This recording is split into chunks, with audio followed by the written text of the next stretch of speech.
జ్యోతిష్యుడు చెప్పినట్టు గుడికి వెళ్తున్నాను. ఆ పిల్లని చూపించే భారం నీదే తండ్రి.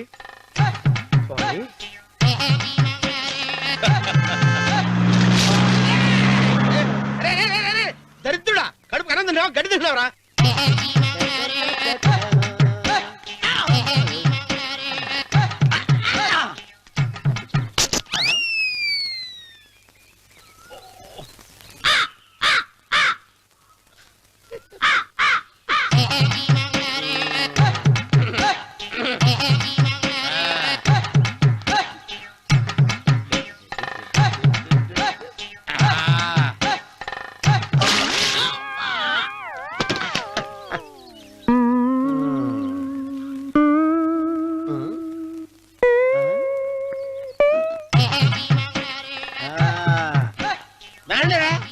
ఇప్పుడు చేసుకుంటారు, ఏడో చేసుకుంటా చేసుకోండి.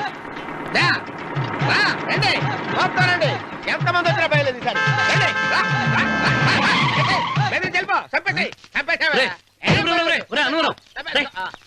ఏమైందిరా నీకు? ఏం చెప్పమంటావు బాబు, పైనుంచి కిందకి ముద్రపోతున్నా పెళ్లి కాలేదు. పక్క ఊళ్ళో పేరెంట్ తల్లి ఆలయం ఉందంట, అక్కడికి పెళ్లి కాని వాళ్ళే వెళ్ళాలంట. అక్కడికి వెళ్తే లట్టక్కడ పెళ్లి అయిపోద్దంట. అయితే మాత్రం గుడికి ఏ అవతారంతో వెళ్తావా? ఏం చెప్పమంటారు బాబు, అదంతా పెద్ద కథలే. ఉన్న బట్టలు మొత్తం పాడైపోయినాయి, మిగిలింది ఒకటే జత, అది సంచిలో పెట్టుకున్నా. అక్కడికి వెళ్ళి అయితే నేను వస్తాను. మీరెందుకులే బాబు, మీకు 10 ఎకరాల పొలం ఉంది, కోటి మంది అమ్మాయిలు దొరుకుతారు. నిజమే, చెట్టంత మనిషిని చేలోకి పంపుతున్నారు తప్ప శోభనం గదులకు పంపాలని పెద్దానికి తెలియటం లేదు. ఒరే ఒరే అన్నవరం, నేను పేరెంటాల తల్లి గుడికి వస్తాను, తీసుకెళ్తావా? ఇంకా ఆలస్యం ఎందుకు బాబు, పదండి.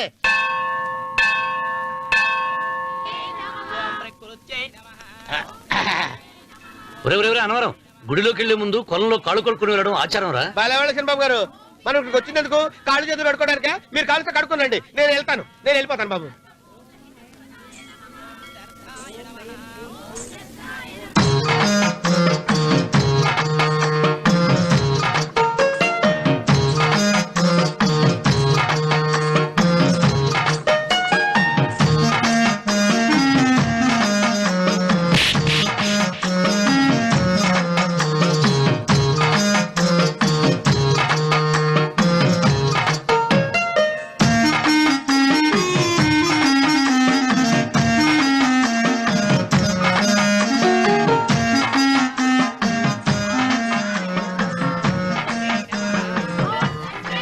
అమ్మా తల్లి, ఏంటమ్మా ఈ అన్యాయం?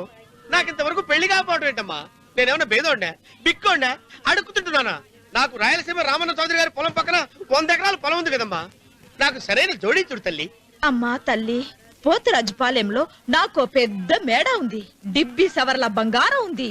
అయినా కూడా నా భాష బాగోదని ఎవరు నన్ను మనవాటానికి రావడం లేదమ్మా. మొట్టమొదటిసారి నీ గుడికి వచ్చా, నాకు పెనువిట్టి దొరికేటట్టు చెయ్యి. అలాగ చేస్తే నీ డిప్పిలో 30 రూపాయలు వేస్తా. డెప్పియా, 30? ఈ భాష ఏంటి తల్లి? నీ పేరేంటి? ఎంకమ్మ. ఎంకమ్మ? భగవంతుని ఇంత అందాన్నిచ్చి ఇంత దరిద్రమైన పేరు పెట్టాడేంటి? పేరుదేముంది, వెంకు అని పిలుచుకోవచ్చుగా. అది సరి, నీ పేరేంటి? నా పేరు అన్నవరం. ఏంటి నచ్చలేదా? వాంతి వస్తున్నట్టుందా? ఇష్టం లేకపోతే అను అని పిలవచ్చు కదా. నాకు 100 ఎకరాల పొలం ఉంది తెలుసా?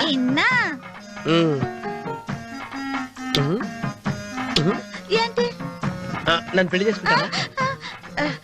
మంగళవారం నన్ను చూసుకోవడానికి పోతురాజుపాలెంలో ఓ పెద్ద మేడ ఉంది కదా, అక్కడికి రా. మిగతా విషయాలు గుళ్ళో మాట్లాడుకుంటే ఏం బాగుంటది, అక్కడ మాట్లాడుకుందా. వస్తానా? డెబ్బి 30.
ఒత్తేది కూడా తెలియకుండా మెత్తగా ఒత్తుతున్నావే. క్షమించండి అమ్మాయి గారు. అన్నవరం పొద్దుటి నుంచి నా మనసు నా దగ్గర లేదురా. ఏ చేతి ఖర్చులు డబ్బులు లేవని అక్కడ తాకట్టు పెట్టారా? లేదురా, ఆ అమ్మాయి గుర్తొస్తుంది. ఈయన్ని గుడికి తీసుకెళ్ళటం నాదే తప్పు. పంపదీసి నేను చూసిన అమ్మాయి గురించి ఆలోచిస్తున్నాడా ఏంటి? ఏంట్రా సణుగుతున్నావు? సణుగుడుగా చిరబాబు గారు, ఆవిడ గురించి ఆలోచిస్తున్నా. ఆవిడ గొంతు, ఆ కళ్ళు, ఆవిడ కట్టుకున్న చీర, ఆవిడ పెట్టుకున్న నగలు. చీర ఎక్కడ కట్టిందిరా? గుండెల దాకా లంగా కట్టుకుని కొలంలో స్నానం చేస్తుంటే. కొలంలో స్నానం చేయడం ఏంటి చిరబాబు? గుళ్ళో నా పక్కన నిలబడి హారతి తీసుకుంటాను. నువ్వెవరి గురించి మాట్లాడుతున్నావురా? నేను చూసిన అతను చాలా గొప్పవాడు, బాగా డబ్బులున్నవాడు. రేపు నన్ను చూసుకోడానికి వస్తున్నాడు. అందుకని మీరు ఏంటి, నేను ఇక్కడ ఉండకుండా వెళ్ళిపోవాలా? మీరు నాలాగా, నేను మీలాగా నటించాలమ్మా. అంటే పని మనిషిలాగానా? మరి అమ్మ నాన్న వాళ్ళు వస్తే ఎలా? వాళ్ళొస్తా ఏంటి, ఒకళ్ళు వంట మనిషి, ఒకళ్ళు తోట మళ్ళీ చెప్పుకుంటానమ్మా. మీరేం బాధపడకండి చంద్రబాబు గారు. మీరు చూసిన అమ్మాయిని నేను ఎతికి పట్టుకుంటా. ఈ లోపు మీరు నాకు సాయం చేయాలి. ఏమిటిది? గొడుగు సరిగ్గా పట్టుకో. వంగలేకపోతున్నావా?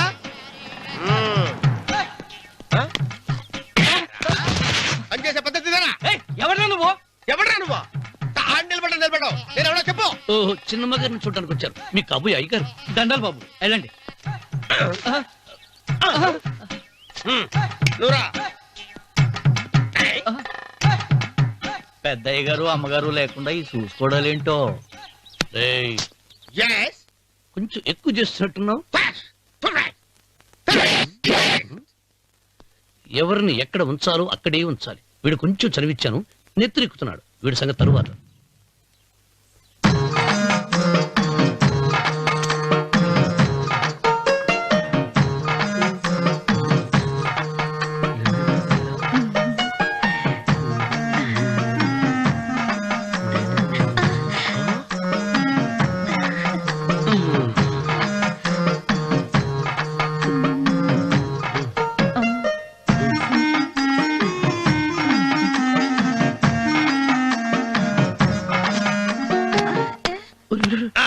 కుర్చీ కుర్చీ.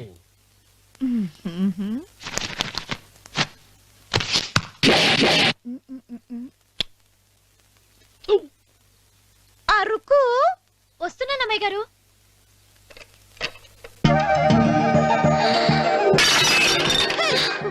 నీకు కొట్టానట చూడు. క్షమించండి, వేరే కాపీ తెప్పిస్తాను. వద్దు. కూర్చో. ఏంటా, ఈ అమ్మాయి చూస్తే నోరూరుతుంది. ఊరాల్సింది నీకు కాదు బాబు, నాకు. వెన్నపడి పడవద్దు. ఒరే, చాలా ఎక్కువగా మాట్లాడుతున్నా. నాకు నోరూరుతుంది. కుర్చీలో కూర్చుంది. ఆ పిల్లని చూసి కాదు, కింద కూర్చుంది పని పిల్ల. దాన్ని చూసి.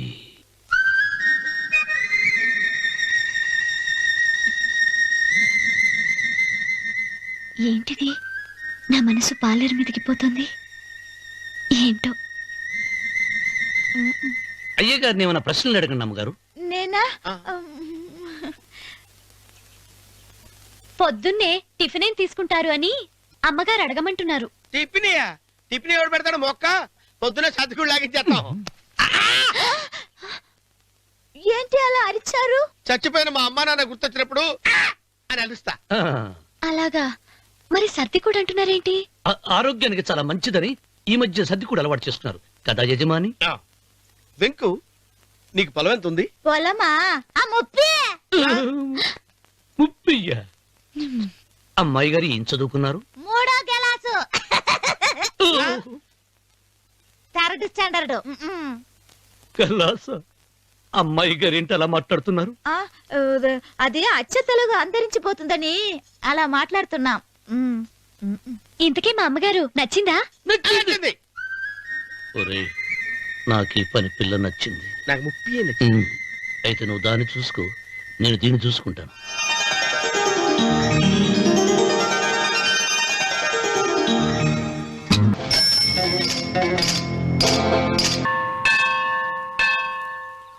అమ్మా, 100 ఎకరాల ఆసావినని చెప్పినందుకు 30-70 అనే పిల్లని పరిచయం చేసి పెద్ద శిక్ష చేసావు తల్లి. తప్పైపోయిందమ్మా, క్షమించే తల్లి. ఈసారి అలా చేయను. మంచి పిల్లనిచ్చి పెళ్లి చేయమ్మా. అలాగేనా?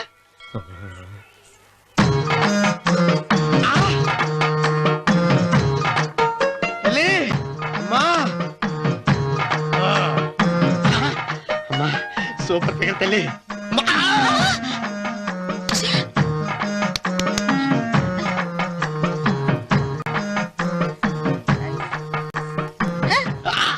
నాకింకా పెళ్లి కాలేదు తల్లి.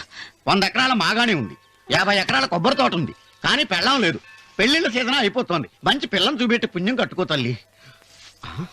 నాకు కూడా పెళ్లి కాలేదు తల్లి. నేను నీకు పురాతన భక్తురాలిని కదా. 7 అంతస్తుల మేడనిచ్చావు, 7 వరాలు నగలిచ్చావు, కానీ మొగుడు లేడు. మొగుడు లేడా? తొలి ప్రేమ మీద నీకు నమ్మకం ఉందా? పట్టు చీరా మలి ప్రేమ మీద నీకు నమ్మకం ఉందా? సిలుకులాల్చి ఉంది. 7 అంతస్తుల మేడ. నేను నీకు నచ్చేనా 100 ఎకరాల ఆసామి? నువ్వు తప్ప ఎవ్వరూ నచ్చరు. వచ్చే మంగళవారం నా ఇంటికి ఒకసారి రండి, నన్ను చూసుకోడానికి.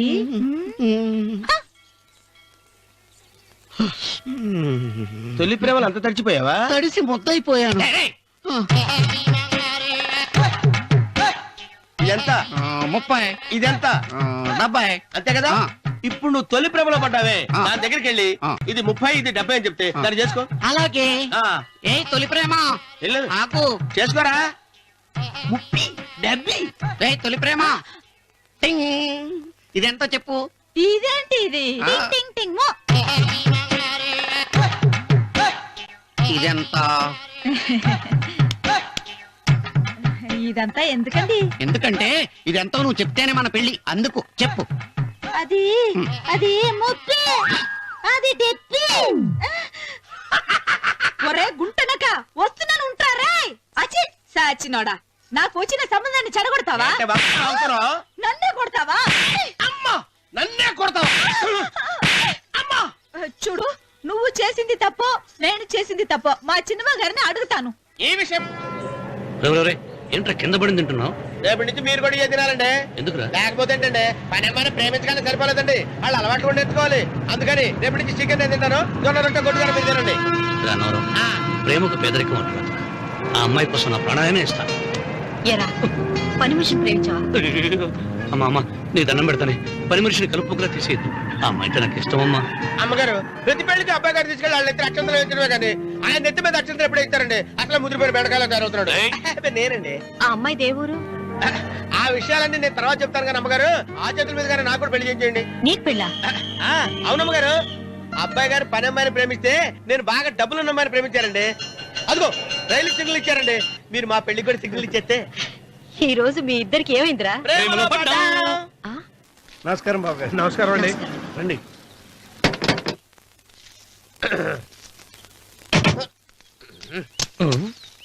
ఏంట్రా అన్నవరం, పూజిచ్చి నిలబడ్డావు? అరటిగా లోపల తీసుకురా. నేను తీసుకురానండి. ఏ నన్ను తీసుకెళ్ళమంటావా? మీరు తీసుకెళ్తారు, లోపల పెట్టుకుంటారు, మీ ఇష్టం. ఏమైందిరా నీకు? ఏమైందంటారేంటండి? లోపల నా గుండెలకు వచ్చిన ఎంకం ఉందండి, అది నన్ను ఎంత మోసం తెచ్చిందో తెలుసా అండి? అయ్యో, ఆ విషయం నేనే మర్చిపోయాను. ఒరే అన్నవరం, తమరు మాత్రం వెంకమ్మను మోసం చేయలే? నేనే మోసం చేశానమ్మా. అదేనమ్మా, 100 ఎకరాల పొలం ఉంది, 200 ఎకరాల పొలం ఉంది అని చెప్పావు కదా. అందుకని నోరు మూసుకుని లోపలికి వచ్చి వెంకమ్మ నాకంటే ముందు నువ్వు పెళ్లి చేసుకో, ఆ తర్వాత రుక్మిణి నేను పెళ్లి చేసుకుంటా. అరటిగా తీసుకురా. నేను రాను. మీరు ఎన్ని చెప్పినా నేను రాను. రావా? రాను. అయితే రామన్న చౌదరి గారికి చెబుతా. వద్దు వద్దయ్యో. అమ్మా తీసుకురా. నమస్కారం అండి.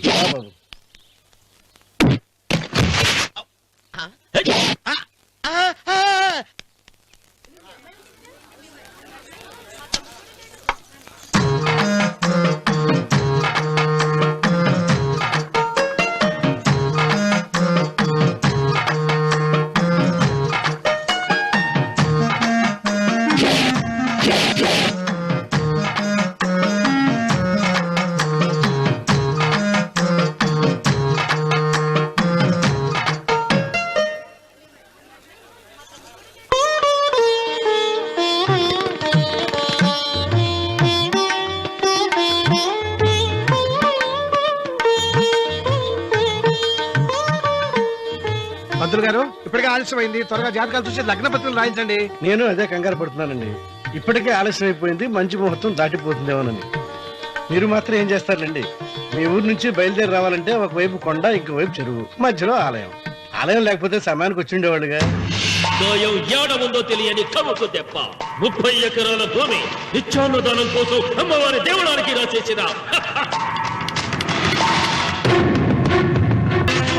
మట్టి తన గుండెలో ఏముందో పరులకు తెలియని రక్త ఘోషలు అశ్రు తర్పణంతో రామన్న రామన్న రాయలసీమ రామన్న చౌదరి రామన్న రామన్న రాయలసీమ రామన్న చౌదరి.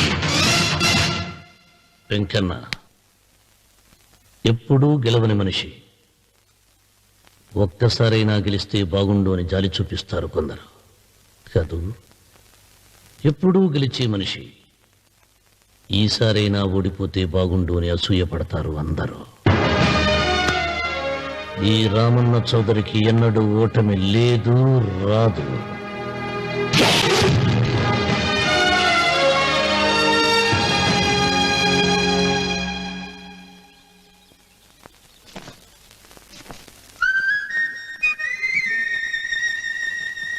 ఏంటమ్మాయి గారు ఆలోచిస్తున్నారు? ఆ రోజు పనివాళ్ళ వచ్చాడే, అతని మొహంలో నాకు రాజకళ కనిపిస్తోంది. మరి నా కోసం వచ్చిన అతను? నాకెందుకో అతను యజమానేనా అని సందేహంగా ఉంది. ఏమండి, బాగా డబ్బున పిల్ల నాకు పెళ్ళంగా రాబోతుందని ఓ కుళ్ళిపోకండి. కుళ్ళు కాదురా, నీకు నచ్చిన పిల్ల మాట్లాడే మాటలు వింటుంటే ఖచ్చితంగా పనిపిల్లి అనిపిస్తుందిరా. పనివాడిలాగా మాట్లాడితే ఏంటి? కొందరు డబ్బున్న మనుషులు అలాగే మాట్లాడతారమ్మాయి గారు. భాష మాత్రమే కాదే, ఆ చూపు ఆ రూపు ఒక్కటి కూడా యజమానిలో లేడు. పొట్టి గుమ్మడికాయలా ఉన్నాడు. మీరేనన్నా చెప్పండి శనిబాబు గారు, నేను ప్రేమించిన అమ్మాయి యజమానురాలు, మీరు ప్రేమించిన అమ్మాయి పని మనిషి. ఈ అనుమానాలు ఎందుకు? ఏదో ప్లాన్ వేసి మనిద్దరం ఒకసారి అక్కడికి వెళ్ళి చూసేస్తే పోలా? ఒకవేళ వాళ్ళు మనల్ని చూస్తే? అవును, ఎలా? ఇబ్బంది లేకుండా మీరు నాలాగా నేను మీలాగా వెళ్దాం. ఏ వెంకమ్మా, వెళ్దాం అమ్మా, వెళ్దాం.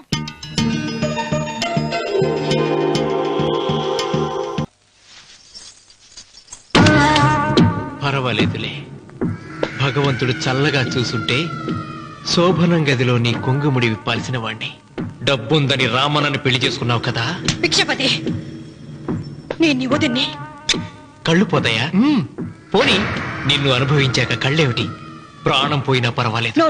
ఏంట్రా, ఏం చేస్తున్నావు ఇక్కడ? ఏం లేదు నాన్న, పాలేమన్నా ఉంటే ఒక బిందుడివ్వు, నేను కూడా శివలింగం మీద పోస్తాను అంటే నోర్మి అంటుంది. మూసా పోస్తాను వదినా. ఏమా, వాడేమన్నా వాగాడా?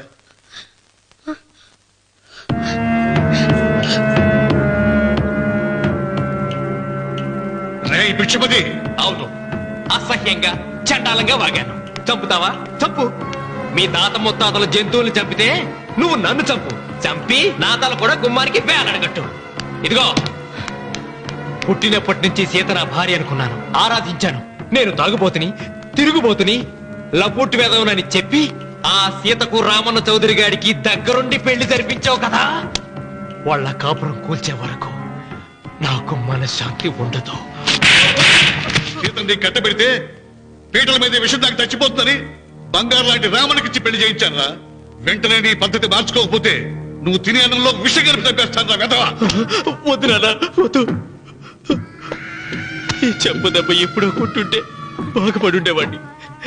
నాన్న, నీ మీదొట్టు, ఇంకెప్పుడు తప్పు చెయ్యను నాన్న, తప్పు చెయ్యను. నన్ను క్షమించు నాన్న. ఏర్పాట్లన్నీ పూర్తయ్యాయా? అది ఏమైంది లోకేశ్వరరావు? 50 జంటలు నమోదు చేయించుకున్నారండి. అందులో 30 జంటలకి దానం చేయడానికి మాత్రమే మన దగ్గర భూమి మిగిలి ఉంది. మరి మిగతా 40 ఎకరాలు అంటే మన పొలమంతా? ఈవేళ బాబు గారు, ఎన్ని సంవత్సరాల నుంచి దానం చేసుకుంటూ వస్తున్నారు. కొండలైనా కరిగిపోవలసిందే కదా. మరి ఇన్నాళ్ళు నాకెందుకు చెప్పలేదు? మీరు పుణ్యకార్యం చేస్తున్నారు, మిమ్మల్ని ఇబ్బంది పెట్టడం ఎందుకని. రామన్న పేరుతో 2000 ఎకరాలు ఉండాలిగా, అందులోంచి రాసేవండి. అందులో మిగిలిన 60 ఎకరాలే ఇప్పుడు రాశానండి. ఆయన పేరు మీద గజం భూమి కూడా మిగలలేదు. రేపు శుభకార్యం ఆకూడదయ్యా. నూతన దంపతులు నా ఇంటి దగ్గర నుంచి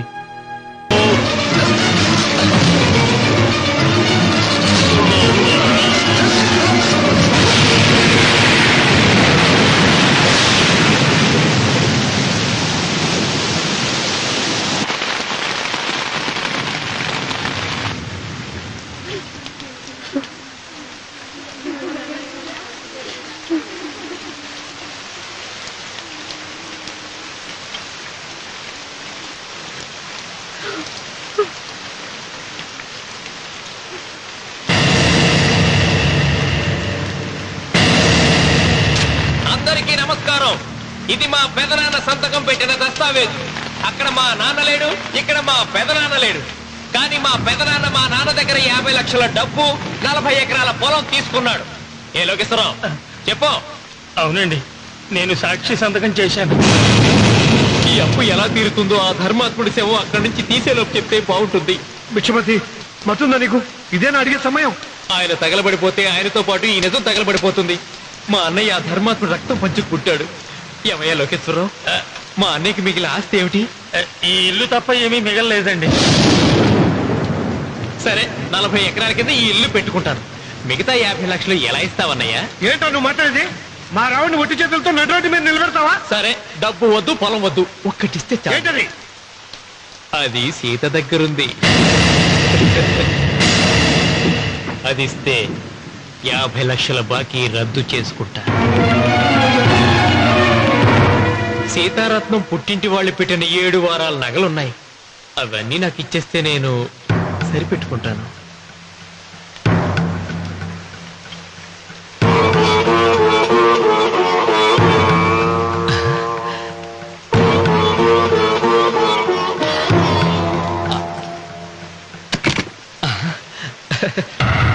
అదేమిటి, నీ మెళ్ళ ఉన్న మంగళసూత్రం బంగారం కదా, అది కూడా తీసిపెట్టు. అన్నయ్య తీసేమని చెప్పు. నువ్వు కట్టాల్సిన మా రావుడు కట్టాలని ఖచ్చితంగా కదా ఈ పని చేస్తున్నావు. తప్పు మాట్లాడుతున్నావు శాస్త్రి.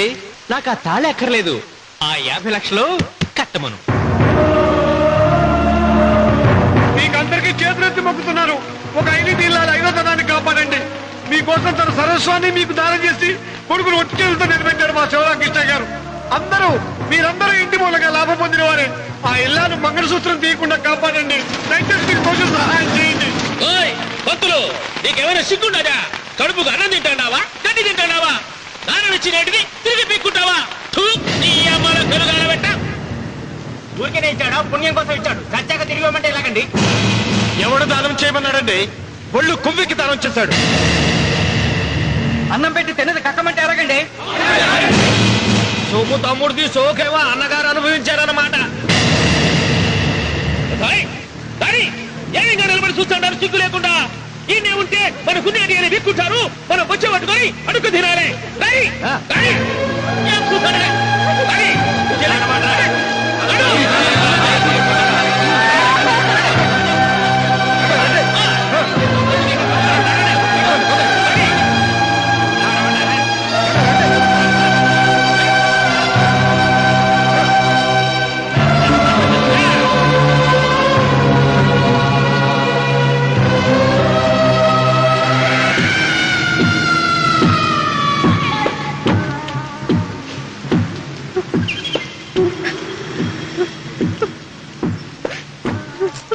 అమ్మ సీత, భిక్షపతి, మా వియ్యంకుడు బాకీ ఉన్న 50 లక్షల డబ్బు 40 ఎకరాల పొలం నీకు నేనిస్తాను, సరేనా? సరే.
దేవుడా?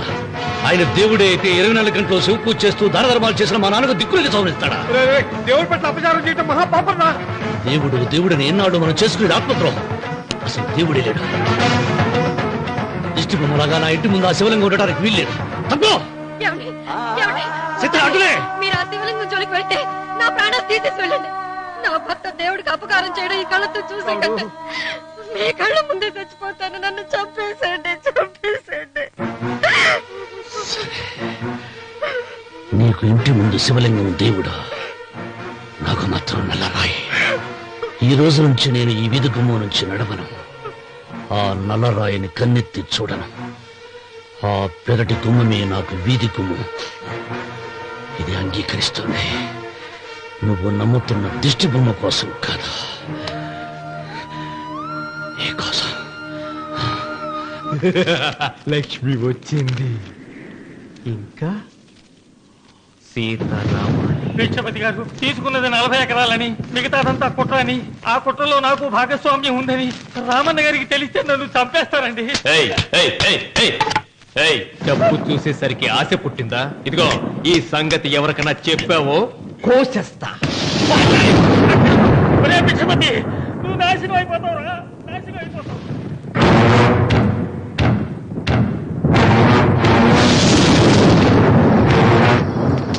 ఇంత రాత్రి పూట ఎక్కడికి వెళ్తావు నాయనా? నీకు తెలియదమ్మా, తెల్లారేలోగా ఊరు వదిలి పారిపోకపోతే ఆ భిక్షపతి మనల్ని చంపేస్తాడమ్మా. తొందరగా పద. ఊరుదిలి పారిపోతున్నావా లోకేశ్వరరావు? అది నాకంతా తెలుసు. అయ్యా అయ్యా అయ్యా, నీకు ద్రోహం చేశాను, నన్ను క్షమించండి అయ్యా. నేను క్షమిస్తా. మరి భిక్షపతి వదలొద్దు. నీకు ఉపాయం చెబుతా. అన్వర్, నీ ప్రాణాలకు భిక్షపతి మూలంగా ప్రమాదం ఉందని నీ చేతులతో నువ్వే రాసు. నేను కాపాడతాను. దాన్ని జాగ్రత్తగా మడిచి నీ జేబులో పెట్టుకో. అర్థం కాలేదా? నీ ప్రాణాలను నా చేతుల్లో పెట్టావుగా. మీ అమ్మను జాగ్రత్తగా ఇంటికి తీసుకుని వెళ్ళు.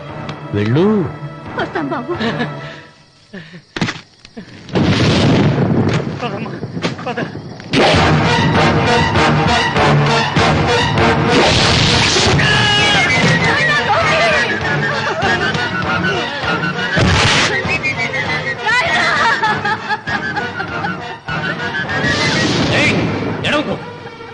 ఎడవకో. కన్నీళ్లు పెట్టేంత గొప్ప చరిత్ర కలిగిన వాడు కాదే నీ కొడుకు. అన్నం పెట్టిన మా నాన్న చావు కారణమైన వాడు. నీ కొడుకుని భిక్షపతి చంపాడని పోలీసులకు చెప్పాలి. అప్పుడే బ్రతికినంత కాలం నీకు నీ మనవరాలకి ప్రాణభిక్ష పెడతాను. లేకపోతే అన్వర్, అయ్యా, వీడి శవాన్ని తీసుకెళ్లి భిక్షపతి ఇంటి ముందు పడే.